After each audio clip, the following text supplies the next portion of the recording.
Hey audience, okay, today we're going to be working on this. This is a witch's ball for prosperity specifically. Traditionally, these guys have been used way back in the days to capture bad entities, evil spirits, bad juju, even other witches.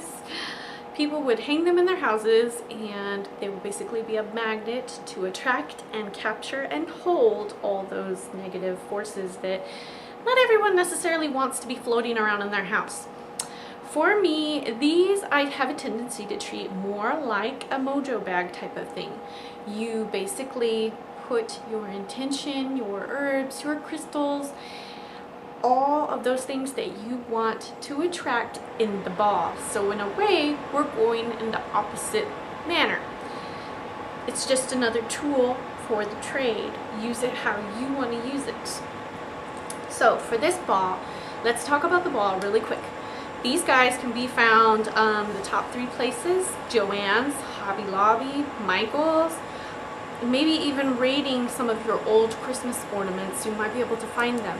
They do come in glass, they do come in plastic. I opted for plastic because I wanted this one to be placed where I work. That was the point of making this ball for myself, was attracting prosperity and abundance at work.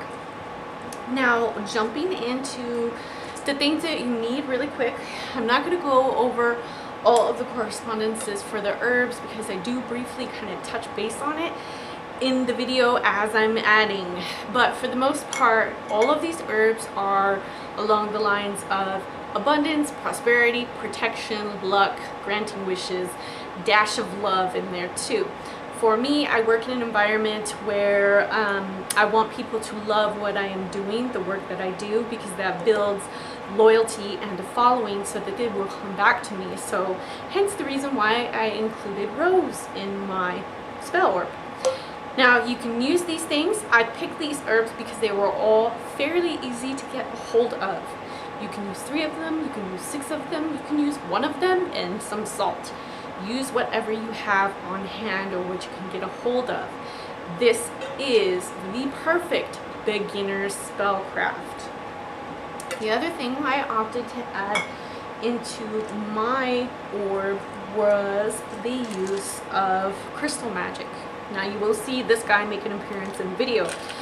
I used the star as a base, a charging dock basically, and it is filled with aventurine chips and these little actual beads.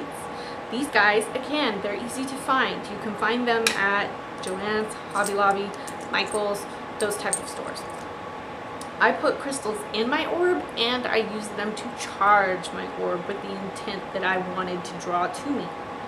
The other thing that I used was a piece of mica that I had found out in the desert. It just looks like a big old piece of gold, doesn't it? So I used him. And the other thing I used was my little piece of pyrite, because just for that prosperity type of golden nugget vibe kind of thing going on. One of the other things I used, I think I used this on the background. I may have or may have not, but I did use these 3 gold dollar coins from the United States of America. These are actually dollars. A client had tipped me these one day and I kept them. I was like, I'm going to use them in my practice because they will be perfect for abundance work, etc. So I use them as mostly as charging pieces for when I let my orb set on my altar for about 3 days charging. Each night I would either light some incense or I would burn a candle, and I would kind of think about the things that I need to do. I would kind of meditate on it, the things that I need to do in order to gain that prosperity, to bring in that abundance, and what I need to do to keep it too. So the other things that you might need for the spell is basic stuff, you know, like your mortar, the mort and the pea, mortar and pestle, and I think I used a scrap piece of paper to basically make a quick version of a little funnel to help put the herbs in the orb. That is pretty much it. Alright guys, so I am starting with these 3 herbs. They tend to be a little on the harder side, and this is bigger. I need to break up that star anise for sure to actually make it fit. So I'm running with Allspice because to me it's a bearer of good luck, and it also brings prosperity. So I picked about 6 of those guys. The star anise, again, lots of luck. That's a luck bringer for sure. I ran with 3 of those. And lastly, I picked clove because for the protective qualities, the line of work that I do, sometimes when you're working so hard, other people see it and they're jealous, they're envious, they do things to muck you up kind of thing, and the clove is there to actually protect my prosperity. So these 3 are my starters. They will be going into the mortar and pestle to be ground up. So I'm going to give these guys a little bit of a crush. They are the harder ones for sure, especially the star anise leaves and the seeds. They need to be broken up small enough to where they will fit in the globe. I'm doing this in a counterclockwise motion because I want the prosperity to come to me. I want the luck to come to me. We are starting at the top and going counterclockwise. We will start with mint. I picked mint because it has a tendency to bring money and draw prosperity to me. Then I went with chamomile. Chamomile, again, is a magnet for cash flow. In the industry that I work with, we work for tips, and having that draw, that pool, means bigger, better tips for sure. I also picked rose because I have clients and I want them to love my work. I want them to be happy and to love my work and to build that love for me so that they come back to me and keep the prosperity circle going. Sarsaparilla is here. She's basically a money magnet as well. And then I picked lavender. Lavender mostly for its protective qualities. There are mean girls in the place that I work at. So again, having a dash of protection in there is good. Lastly, I picked cinnamon. Cinnamon, again, a dose of protection, a little kick of strength, and I want it to aid into that drawing of the cash flow, drawing the prosperity to me. So these guys I am going to pop into the mortar and pestle.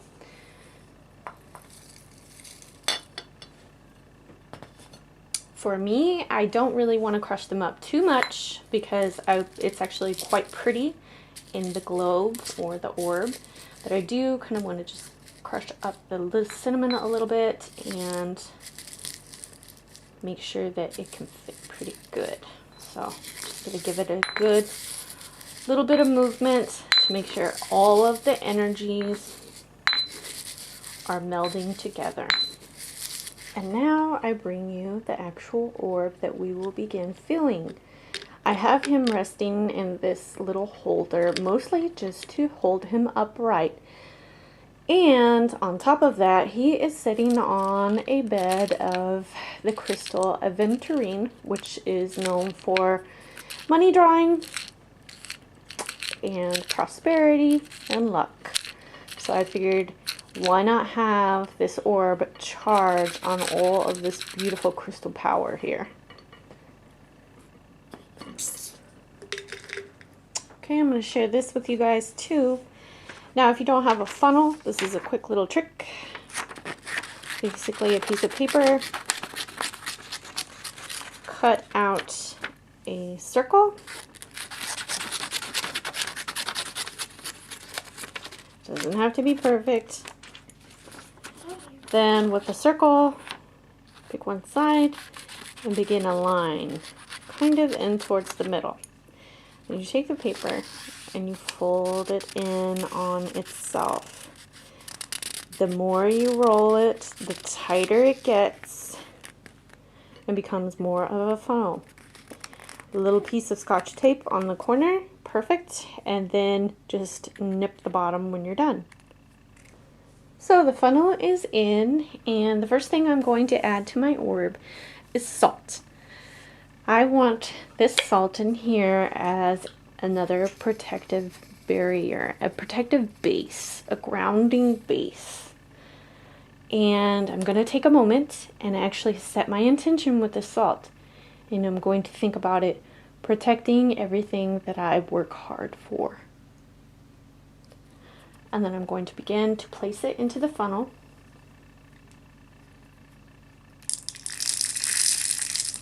While I'm adding the mixture to the globe, I am taking the time to meditate and focus on seeing myself doing good at work, seeing myself prospering, seeing clients coming to me, requesting me, coming back, remaining loyal to me.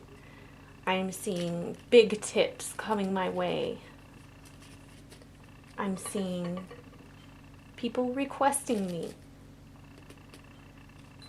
I'm seeing always being booked and busy, never sitting around playing on my phone. The last thing I'm going to add into my orb is these little crystal beads. 3 aventurine for luck and prosperity, and 1 tiger's eye to protect everything. So I popped the cat back on and I added a cord to complete my witch's globe or witch's ball. I am going to let this charge on my altar for about 3 days before I actually take it to work to me to do its magic. Close this with saying, if you want to see where I actually charge the orb on my altar, I posted pictures on my Instagram account. I'll put the link down below so you can go ahead and follow me. You will see like daily updates, whatever I'm doing, spell work I'm working on, whatever theme is running through my life that I'm kind of focusing on. It's all on the gram, so you can go ahead and follow me there. So I'm going to wrap this video up and say go outside and see the moon. Wrap this video up and say go outside and find the moon.